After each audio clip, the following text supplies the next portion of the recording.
Dentro de las jornadas de pastoral organizadas por la Archidiócesis de Toledo entre el 11 y el 13 de enero de 2013, Monseñor Dominique Rey, obispo de Toulon, en Francia, impartió 3 conferencias sobre la nueva evangelización. Les ofrecemos la segunda de ellas, titulada El cristianismo frente a los desafíos de la posmodernidad, vocación a la santidad, impartida el día 12 de enero en Toledo. Agradecemos a Radio Santa María de Toledo la cesión de esta conferencia y también a la traductora del francés, Diana Soliberri.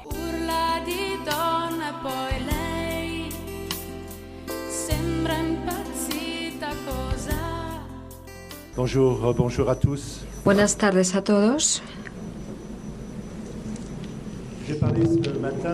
Yo esta mañana hablaba de la exigencia para la Iglesia, para los cristianos, de reavivar la experiencia bautismal, esperando de nuevo la proclamación del Evangelio, del Kyrie. He hablado también de la necesidad no simplemente de oír la palabra, sino de apropiarse de la palabra, de pensar en la palabra a través del itinerario de iniciación cristiana. Yo querría hoy, esta tarde, prolongar la reflexión que he empezado esta mañana. Yo hablaba del paso de la fe que hemos recibido en herencia, que a la vez asumimos y confesamos al exterior. La evangelización es un proceso mediante el cual una persona evangelizada se convierte ella misma en evangelizadora. Y en este proceso descubrimos no únicamente que la fe es un don de Dios que hemos recibido en el bautismo, sino que la fe es una respuesta del hombre a Dios que se revela a nosotros a través de su Hijo. Entonces, ¿cuáles son las etapas de esta respuesta que ha de ser la nuestra frente a la propuesta de la salvación? Lo primero, la primera dimensión que yo quería subrayar es en esta búsqueda de santidad, ya que al llamamiento de Dios tiene que corresponder para nosotros esta manifestación de la santidad, una vida santa, y la primera etapa de esta santidad de vida es la disponibilidad al Espíritu Santo. Y cito a Pablo VI en Evangelii Nocendi. Las técnicas de evangelización son buenas, pero las más perfeccionadas no podrían reemplazar la acción discreta del Espíritu. La preparación más refinada del evangelizador no opera nada sin el Espíritu Santo. Sin el Espíritu Santo, la dialéctica más convincente no tiene poder sobre el espíritu de los hombres. El Espíritu Santo es el agente principal de la evangelización. Las auténticas fuerzas que pueden cambiar el mundo proceden del acto de fe que nosotros planteamos, de la oración que elevamos, de la entrega de Dios, de la entrega de uno mismo a las manos del Señor, de la apertura de nuestra vida a la gracia de Dios y al servicio de nuestros hermanos. Un día estaba en África y uso este ejemplo para ilustrar qué es esta búsqueda de santidad de la que acabo de hablar. Estaba en África y me encontraba ante una capillita con gente muy, muy pobre. Y en esta celebración eucarística había, como en cualquier celebración eucarística, el momento de la colecta, el momento de pedir. Y había una cesta muy grande de hueso que circulaba de una fila a otra, y cada cual pues se ponía pequeñas monedas, y la gran cesta llegó a la primera fila delante de nosotros, y había un niño pequeño, tendría unos 5 o 6 años. Vio llegar esa cesta tan grande, trató de meter sus manos en sus bolsillos y sin duda lo que tenía era agujeros. Bueno, en cualquier caso no había nada en los bolsillos. Entonces cogió la gran cesta, la puso en el suelo y se metió él dentro de la cesta. No tenía nada, no tenía nada que dar, lo único que tenía era él mismo. La santidad es eso precisamente, saber darse a Dios en respuesta al don que Dios hace de sí mismo a través de su Hijo. Los elementos que estructuran esta experiencia de disponibilidad al Espíritu Santo, querría desgranarlos ante vosotros. El primero es una experiencia de oración. La misión de la Iglesia, nuestra misión, empieza en el cenáculo mediante una experiencia de adoración y de alabanza. Sin el Espíritu Santo, que es el alma de cualquier apostolado, la evangelización se convierte en proselitismo, en propaganda o en una campaña de promoción comercial. Si el Señor no construye la casa, en vano trabajan los albañiles, dice el Salmo 127. La Iglesia, que está llamada a una misión en extensión, la Iglesia también está llamada a una evangelización en profundidad. La evangelización al exterior comienza por la evangelización de uno mismo. Y retomo una expresión también de Pablo VI. La Iglesia sigue teniendo necesidad de ser evangelizada si quiere dar frescura, impulso y fuerza para anunciar el Evangelio. La misión ad extra de la Iglesia peregrina nace siempre de la misión ad intra, en la comunión íntima de las personas divinas. Una experiencia de oración, un camino de santificación. Cualquier misionero, decía Juan Pablo II en De Ranteris Mission, cualquier misionario solo es auténticamente misionero si se compromete en la vía de la santidad. La nueva evangelización debe ser una nueva santificación mediante la radicalización de nuestra relación personal con Cristo. Mientras que nosotros esperamos que Dios trabaje para nosotros, que nos ayude, que nos apoye, Él espera, el Señor, que nosotros le dejemos trabajar en nosotros y a través de nosotros. La evangelización será así el despliegue exterior de la vida teologal. Tercera dimensión de esta disponibilidad hacia el Espíritu Santo es un paso de humanización. La evangelización conduce a una humanización. El Espíritu Santo nos ayuda a tener una mirada de bienvenida sobre el mundo que Dios ha amado tanto. A menudo nos vemos un poco desilusionados porque vemos en el mundo tragedias, un mundo que se aleja de Dios, pero también aprendemos a ver la acción del Espíritu Santo que precede a nuestros trabajos y a nuestras empresas. Hay más bien en el mundo que mal y a veces nosotros únicamente vemos los escándalos. Los medios de comunicación también ponen en valor el carácter escandaloso de las cosas, pero hay todo un aspecto de belleza, de bondad, de acción de la gracia de Dios. Tenemos que verlo, tenemos que tener esa mirada positiva sobre el mundo.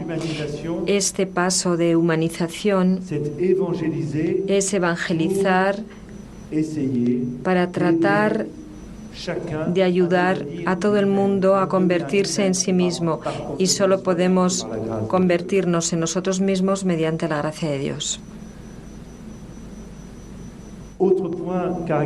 Otro punto característico de esta disponibilidad hacia el Espíritu Santo es el lenguaje de la cruz. No olvidéis nunca que la potencia de la salvación nos llegó a través del lenguaje de la cruz. La palabra de Dios, cuando se toma en serio, nos desestabiliza, nos crucifica La misión sin la cruz no es la misión de Cristo, como decía el apóstol Pablo en su carta a los Corintios. Y no hay que olvidar que la fecundidad del ministerio para los sacerdotes del servicio apostólico, para cada uno de nosotros, pasa por la aceptación de la cruz. No hay fecundidad cristiana que no sea de tipo de sacrificio. Segunda dimensión en esta búsqueda de la santidad no es únicamente pedir al Espíritu Santo que viva en nosotros, que nos inscriba en un camino de santidad y de santificación, de llevar la cruz de Cristo, de asumir y vivir en la oración, sino que un segundo lugar que yo identifico es la liturgia.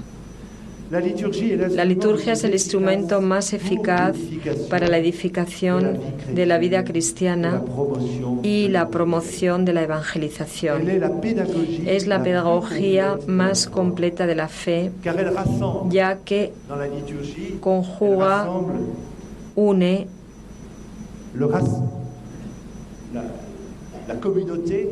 a la comunidad, el hecho de que la comunidad haya sido convocada en torno al misterio pascual. Conjuga la oración de la Iglesia, de toda la Iglesia, la proclamación de la palabra de Dios, la gracia sacramental que se ofrece a los fieles, la enseñanza de las verdades de la fe, la belleza estética de los cantos y de los símbolos. Nos recuerda a la Iglesia, es el punto de partida y la cumbre de la evangelización. La asamblea cristiana que celebra la fe llega a la cumbre de su vida en el servicio del culto al Señor, que demuestra que el misterio pascual que comenzó en la Encarnación se cumplirá cuando se produzca la venida gloriosa de Cristo. La liturgia, por lo tanto, es la cumbre hacia la que tiende la acción de la Iglesia y al mismo tiempo la fuente de la que procede toda su virtud. Esta liturgia hace la doble función de constituir la Iglesia y de expresar la vida de la Iglesia.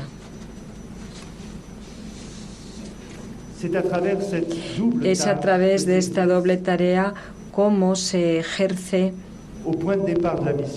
en el punto de partida de la misión y de cualquier trabajo apostólico el doble movimiento de glorificación de Dios y de santificación de los hombres. Así repito algunos principios que me parecen muy importantes subrayar cuando hablamos hoy día de la liturgia como el lugar, el hogar, el lugar donde va a vivirse esta santificación personal. Vamos a enumerar algunos principios. En primer lugar, celebrar con respeto, dignidad e integridad el misterio de la fe. Y añado, sin charlatanería, sin improvisación, sin tomas de poder por parte de un grupo o de otro que instrumentalizaría la oración de la Iglesia en beneficio de su propia sensibilidad.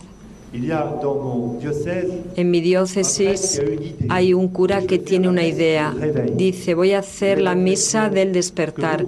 Él tenía la impresión que en muchas misas la gente dormía. Entonces dijo, voy a hacer una misa del despertar. Y yo le dije, bueno, mira, si tú usas esta expresión misa del despertar, es algo que se va a interpretar muy mal, porque va a subrayar el hecho de que la liturgia sea un lugar donde uno se duerme, donde uno se queda así un poco atontado. La expresión es desafortunado. Entonces él lo aceptó y dijo, bueno, no misas de despertar, pero sí asambleas o reuniones del despertar. Muy a menudo, si no valorizamos la liturgia en todas sus dimensiones, en su simbolismo, nos veremos tentados en reconstituir en el exterior una nueva simbología, porque necesitamos la simbología para expresarnos, necesitamos una cierta estética. Y si no nos hacemos cargo de ello y no lo valorizamos en el marco de la oración de la Iglesia, existirá la tentación de querer inventarla o crearla en otro lugar.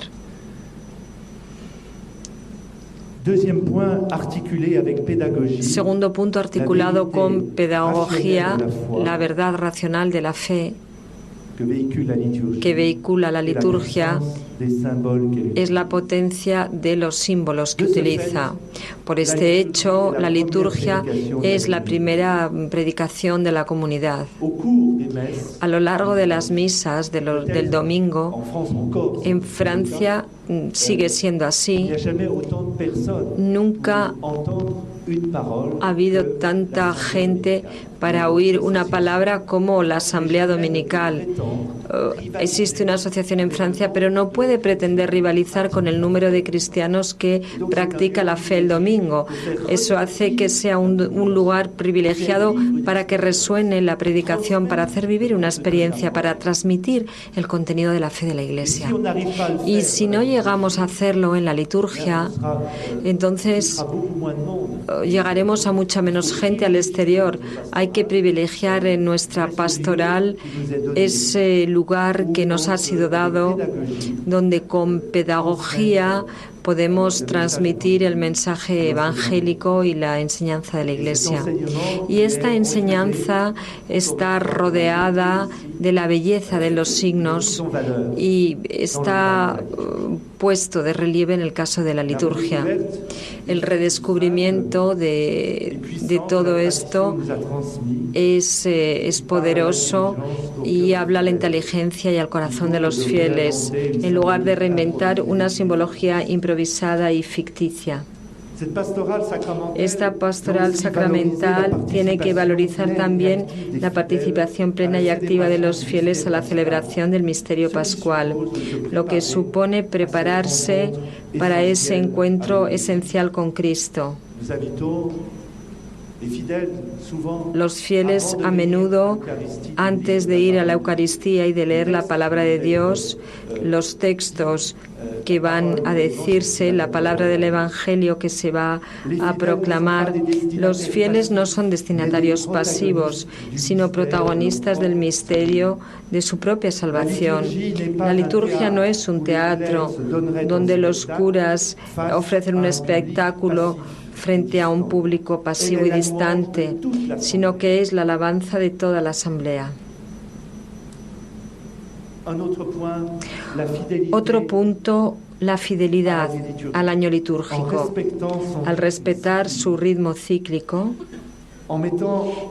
y al poner en el centro de este tiempo la celebración del misterio de Pascua. Mediante la liturgia, el tiempo de nuestra vida se convierte en el tiempo de la salvación. Dios entra en nuestra historia, el tiempo se llena de Dios. Fundamentalmente es la relación con el tiempo lo que estructura la liturgia. Muy a menudo nos encontramos hoy día en un tiempo que está marcado por el instante presente, la hegemonía del instante. Queremos desencadenarnos instante tras instante, o bien vivimos en la nostalgia del pasado o en la proyección al futuro. Pues bien, la liturgia nos permite, al hacer un acto de memoria, nos permite al mismo tiempo saber que Dios está ahí, que Dios está manifestando su presencia, y esa presencia nos lleva hacia la revelación de un misterio. Otro punto de esta pastoral que encuentro importante en este camino de santidad es volver a descubrir en el tiempo que es el nuestro, un tiempo estructurado por la semana, el día del Señor. Nosotros tenemos la experiencia, los días del Señor, de una palabra única, de un único pan compartido entre todos. De domingo en domingo, el creyente recorre su camino de fe y de crecimiento por este alto semanal en la mesa del Señor. El día del Señor da un eje y una cumbre a la cronología del tiempo. Ordena el tiempo. No es simplemente una sucesión de días repetidos los unos después de los otros, sino que tiene un eje, y ese eje es el día del Señor. Otro elemento que creo que es importante para valorizar la liturgia es la promoción de una homilía que inicie en los misterios cristianos. Tras la escucha de la palabra y tras la celebración del sacrificio eucarístico, la predicación actualiza esta palabra, que se cumple en el misterio de la Pascua. No es simplemente una exhortación piadosa, sabia o moralista. El sacerdote no puede únicamente aprovecharse de la homilía para exhibir su erudición o su intelectualismo o dar un mitin social, sino que la homilía tiene que ser catequesis, catequeo, en el sentido etimológico de la palabra, es decir, un eco de la palabra de Dios. Y la homilía es un comentario familiar de esta palabra, es un gesto litúrgico hecho por un ministro ordenado, y esto lo singulariza respecto a otras tomas de palabras que son las comunicaciones, los anuncios, etc. Esta homilía compromete el magisterio de la Iglesia y es universal y autorizado. Otro punto es la reordenación y el mantenimiento de las iglesias, y no es un punto secundario. La belleza de la liturgia, del marco litúrgico, del espacio litúrgico, de la iconografía, de la ropa, de los objetos, porque todo ello participa de una valorización del culto al Señor. Nada es demasiado bello para Dios, decía el cura d'Ars. Al ver la sacristía es como se descubre también el estado espiritual de la parroquia.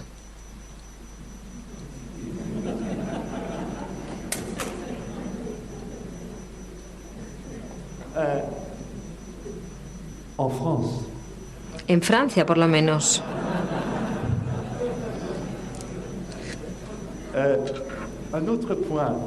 Hay otro punto: Eucaristía y misión. El vínculo en este camino de santidad con la vida eucarística. En su audiencia del 21 de enero de 2000, Juan Pablo II subrayaba con fuerza la dimensión misionera de la Eucaristía. Y yo retomo mucho esta frase de Juan Pablo II, que dice: la celebración del sacrificio eucarístico es como consecuencia el acto misionario más eficaz que la comunidad eclesiástica pueda realizar en la historia del mundo. La nueva evangelización tendrá que anclarse en una auténtica renovación eucarística, en una primavera eucarística, dice Benedicto XVI. De Eucaristía en Eucaristía la Iglesia se renueva, porque la misión no es solo la transmisión de un mensaje, sino de una realidad viva, la palabra de Dios que experimentamos en cada misa. La Eucaristía es mi vida, decía Juan Pablo II. Modela una forma de existencia, una manera de vivir, una cultura eclesiástica, volviendo a poner a Cristo en el centro de mi vida. El Cristo que se da completamente para que nosotros permanezcamos fieles a su amor. Dios ya no está solo cara a nosotros, sino en nosotros, dentro de nosotros y nosotros en Él. Nosotros caminamos hacia el Señor con el Señor. El Cristo es al mismo tiempo el objetivo y el compañero de nuestro camino. Por eso esperemos que quiera velar por una promoción eucarística, respetar la dignidad de la celebración, a iniciar el Ars Celebrandi.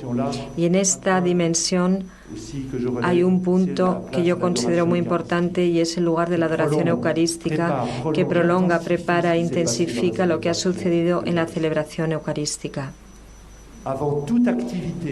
Antes de cualquier actividad, antes de cualquier transformación del mundo, dice Benedicto XVI a la Curia Romana en 2005, tiene que existir la adoración. Antes de cualquier actividad o cualquier transformación del mundo, tiene que darse la adoración eucarística.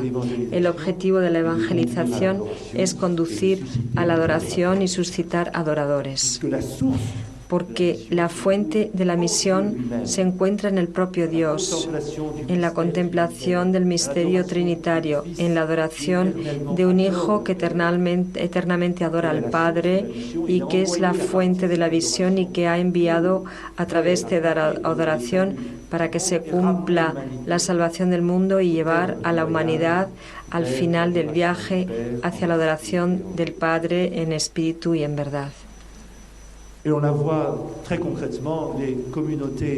Y tenemos muy concretamente a las comunidades muy misioneras que son las más adoradoras. Los grandes misioneros han sido grandes adoradores. La adoración eucarística es fuente de motivación y de ardor para dar testimonio de nuestra fe. Así la experiencia de adoración llevó a Isaías a decir a Dios: aquí me tienes, envíame. Para anunciar al Cristo de una forma creíble, el misionero tiene que ser contemplativo, un contemplativo en acción, decía Juan Pablo II. Otro elemento de esta dimensión de la santidad que tenemos que buscar todos, yo querría subrayar la importancia de la vida consagrada. La indiferencia religiosa hoy día es masiva, multiforme, como si el Evangelio no tuviera o ya no tuviera ninguna influencia en muchos de nuestros contemporáneos. Pero de forma paradójica, esta indiferencia es también una pregunta fundamental que surge por parte de las nuevas generaciones sobre el sentido de la vida, sobre el sufrimiento, el fracaso, la muerte, el amor. El interés por lo sagrado hoy día, la New Age, lo sobrenatural, el exoterismo, traduce una búsqueda salvaje de lo religioso que ya no está a cargo de nadie, que las comunidades cristianas no se hacen cargo de ello. Y esta búsqueda de lo religioso se traduce en un movimiento de un elemento constituyente de la identidad humana, que es la dimensión de la interioridad, la dimensión de la trascendencia. Pero esta vuelta a la interioridad y a la trascendencia, desgraciadamente, está contaminada por el carácter individualista, emotivo, introspectivo, fundamentalista de esa religión de la interioridad, de esa nueva propuesta de espiritualidad que a menudo proviene de la sabiduría oriental, por la deriva de los sincretismos devocionales que arruinan la fe en Jesucristo. Y en una sociedad que está marcada por la secularización y la búsqueda salvaje de Dios, la vida consagrada tiene un lugar muy importante, porque esta vida consagrada es, en primer lugar, una vida dada a Dios, dada a la contemplación de Dios, aunque hay comunidades que son contemplativas y otras que son más apostólicas, pero la estructura profunda de la vida consagrada a Dios es una vida que se da al Señor y donde la oración es de adoración y de alabanza al Señor. Y esto está marcado por la eclipse de Dios, según Benedicto XVI. El testimonio de la vida consagrada subraya que la finalidad del hombre no se puede reducir a este mundo. El compromiso religioso tras Cristo viene a decir hoy día en la tierra al hombre contemporáneo lo que él está llamado a vivir en el cielo. Esta dimensión escatológica de la vida religiosa está aún más de actualidad porque nuestra sociedad tiene un déficit de esperanza. He aquí seres religiosos consagrados en distintas formas que traducen que el mundo al que estamos llamados ya participan y nos traen su testimonio, Y tiene que estar todo en Dios para que esté totalmente en nosotros. Una vida de oración y de servicio y de testimonio, de presencia en el mundo. Entonces este testimonio es muy valioso y yo lo he comprobado en mi ministerio episcopal. ¿Cuántos, por ejemplo, en ambientes o en barrios desfavorecidos donde hay muy pocos cristianos, la presencia de algún consagrado, de las hermanitas de los pobres, de las hermanitas de Jesús, o aquí, y lo vemos también en Marsella, otras comunidades nuevas o antiguas? Esa presencia de la vida consagrada significa un estilo de vida y lleva un testimonio que es importantísimo a hombres, mujeres y jóvenes en especial que no tienen el sentido de Dios. He aquí hombres, seres humanos que significan esa presencia. Es decir, que su vida se ha comprometido con Cristo para significarlo, a veces sin poder decirlo, y estoy pensando en situaciones donde hay una mayoría islámica. Pues allí hay que expresarse mediante la presencia, mediante la caridad, y a menudo son respetados. En esta búsqueda de santidad, quiero terminar con un punto que es el de la acogida de los nuevos carismas. ¿Qué entendemos por carisma?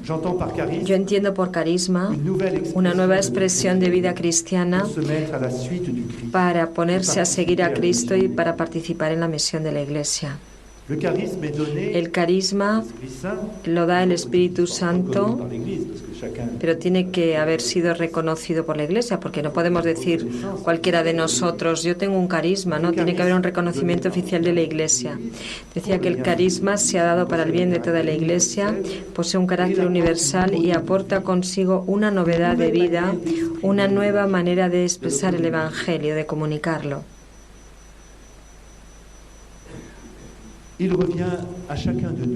Y viene a cada uno, corresponde a cada uno de nosotros el estar atentos a estas nuevas formas de expresión de la fe.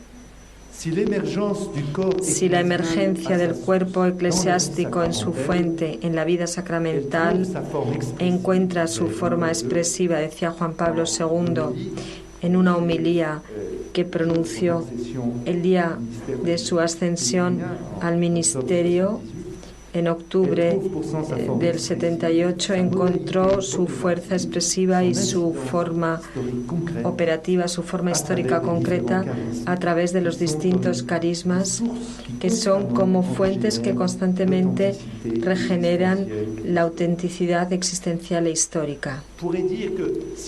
Podríamos decir que si los dones ministeriales y sacramentales comunican al pueblo de Dios la objetividad del misterio de Cristo, los dones carismáticos y proféticos tienden a abrir bajo forma nueva la acogida del misterio de Cristo en la subjetividad de los creyentes y de la Iglesia. Como veis, hay una relación en lo que tiene la Iglesia de objetividad y en la forma de recibir, de poner en marcha estos dones objetivos, y esto es a través de la subjetividad del carisma para el servicio y la edificación del pueblo de los creyentes. Por lo tanto, corresponde al pastor el ser disponible, el acoger estos carismas, en valorizar el potencial, comprobar la disposición a la revelación y a la doctrina de la fe, a integrarse en la vida de la fe y a enriquecer la originalidad. Para adquirir una auténtica madurez eclesiástica, cada carisma no puede absolutizar su expresión y decir la única manera de ser cristiano es esta. Porque en el pueblo de Dios nadie puede pretender tener la totalidad de carismas. Es la única, la Iglesia, la que tiene todos los carismas, la que los puede discernir. Acoger la eclosión de estas nuevas realidades eclesiásticas, de estos nuevos carismas, nuevas comunidades o antiguas, en el seno de estructuras tradicionales, reclama por parte de los pastores y de las comunidades una auténtica disponibilidad espiritual, una pedagogía pastoral para acompañarles, animarles y ayudarles a tomar parte en la revitalización del terreno eclesiástico. La Iglesia de mañana estará marcada por la biodiversidad. Los movimientos, las nuevas comunidades no son algo puramente accidental, de no sustancial a la vida de la Iglesia. Constituyen otras tantas modalidades originales de vivir los misterios de la Iglesia. Constituyen viveros y aguijones del dinamismo espiritual y misionero de la Iglesia. El Papa Benedicto XVI, Joseph Ratzinger, hizo un documento muy bello en el que muestra cómo a través de la historia de la Iglesia estas nuevas situaciones han sido incubadoras, estimulantes para renovar la expresión de la misión de la Iglesia.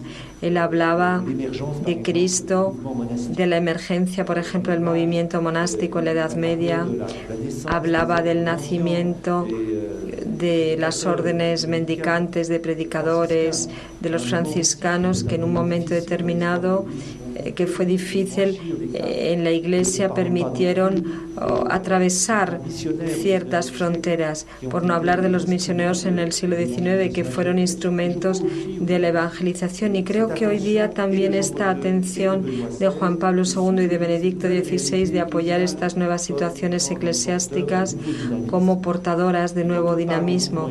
Y cuando hablamos de movimientos eclesiásticos, también sucede en la base, en las parroquias, en las comunidades. Hay gente que tiene iniciativas, que tienen un carisma singular. Nosotros tenemos que acogerles, acompañarles, corregirles, apoyarles para que puedan participar en el don del Espíritu Santo que pasa a través de ellos a esta edificación de la Iglesia y a su misión. Yo me detengo aquí en este camino de la santificación que aborda muchas cuestiones, que toca la vida litúrgica, la oración, el lugar de nuevos movimientos y esa atención de la acción del Espíritu Santo que hoy nos hace acoger con una mirada positiva todo lo que sucede en la Iglesia y podemos discernir esta acción y conjugar nuestros esfuerzos a la acción del Espíritu Santo que nos precede. Muchas gracias por su atención.